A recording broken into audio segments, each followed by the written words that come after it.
Sr. Ministro, em primeiro lugar, cumprimentar o Sr. Ministro, a Sra. Secretária de Estado, a Sra. Secretária de Estado e a equipa que os acompanha. Sr. Ministro, eu ouvi-o com atenção, mas infelizmente tenho que lhe dizer que o Sr. Ministro fez aí um conjunto de meias-verdades e algumas inverdades com o intuito de induzir uma leitura errada dos verdadeiros problemas. E isto, numa área de soberania como é a segurança interna, é de todo em todo mal avisado. Com toda a franqueza, é de todo em todo mal avisado. Não havia necessidade.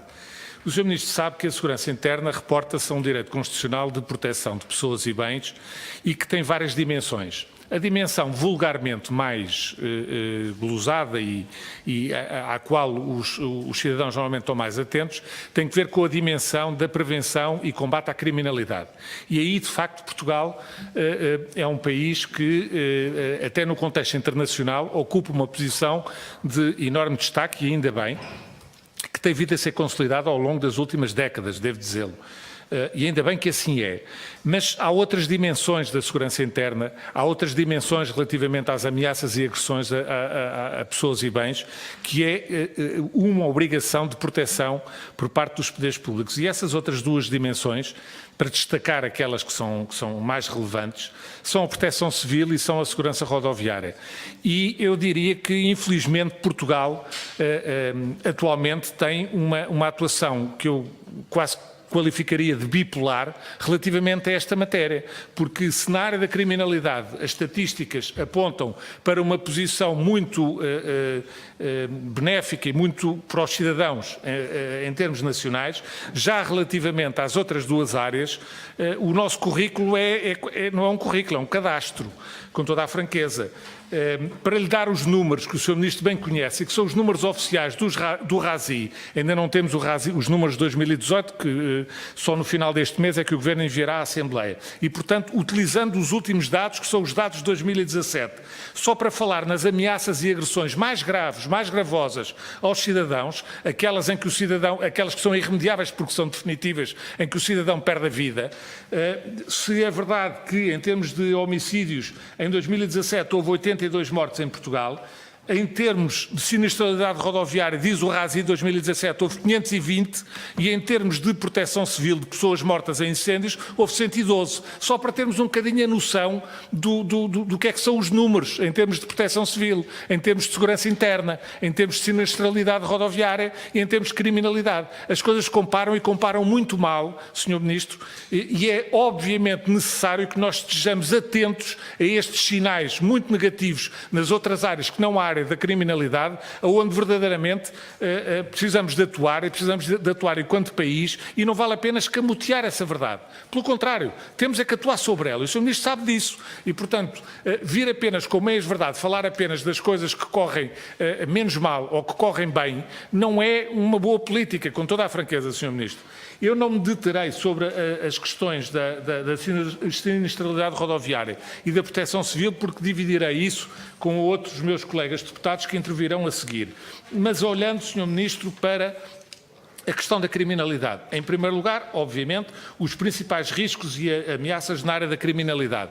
Eu diria, e depois já lá vou às forças de segurança, forças e serviços de segurança. Em relação aos principais riscos e ameaças à criminalidade, o Sr. Ministro tocou ao de leve aí num dos aspectos que, pela sua visibilidade social, é mais angustiante e que é a violência doméstica.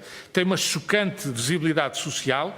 Eu devo começar por dizer aí, Sr. Ministro, que, em primeiro lugar, chamar a atenção, lá está, aqui não foi meia-verdade, aqui foi uma inverdade.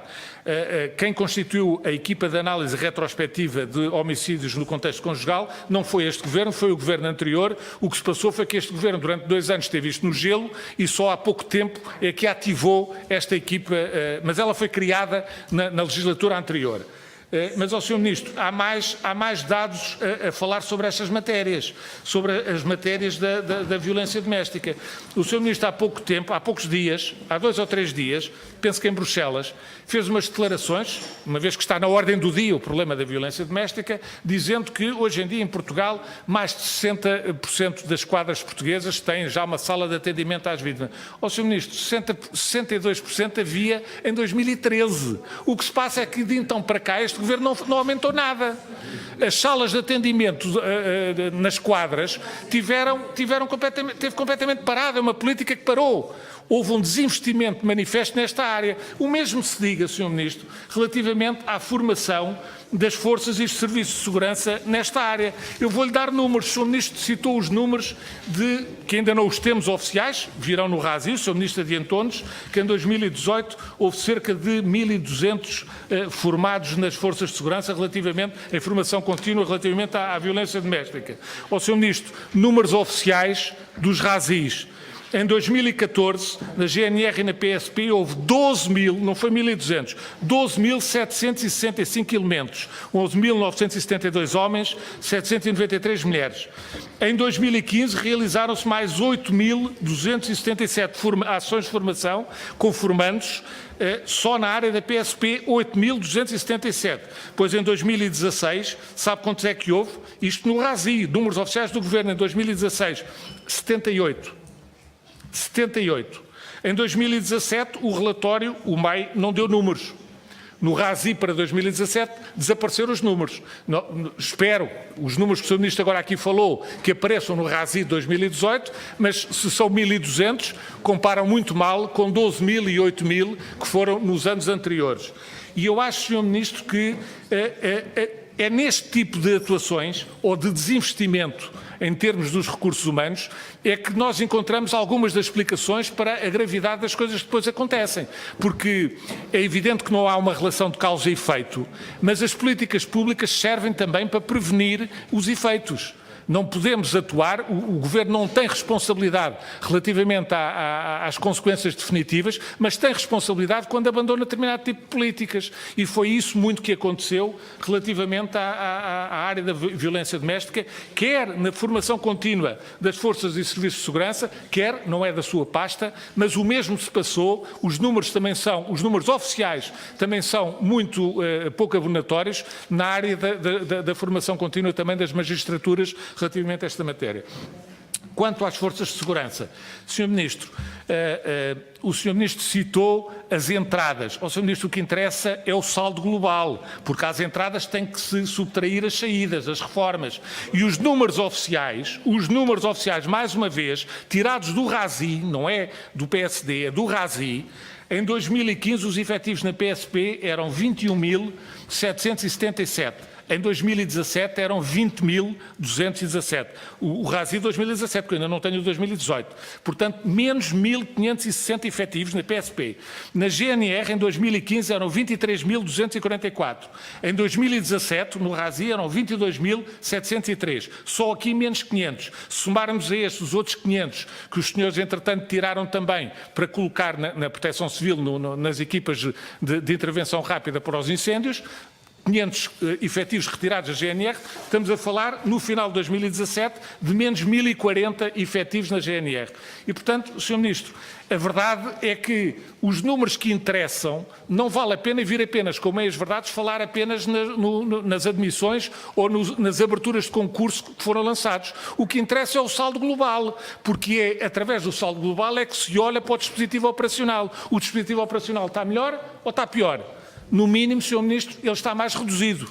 No mínimo, ele está mais reduzido. E isso, a médio prazo, podem ser muito mais notícias. Termino, Sr. Presidente, para poder dar hipótese ainda de intervenção do meu colega, relativamente a uma questão concreta que queria colocar ao Sr. Ministro, que tem que ver com a insatisfação nas forças de segurança.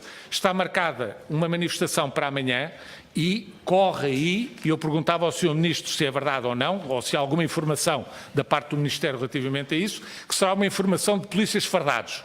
O Sr. Ministro sabe bem que o regulamento aprovado por este Governo, de resto, seguindo orientações que já vêm desde a década de 80, que é proibido o uso de fardas em manifestações por parte dos efetivos das forças de segurança.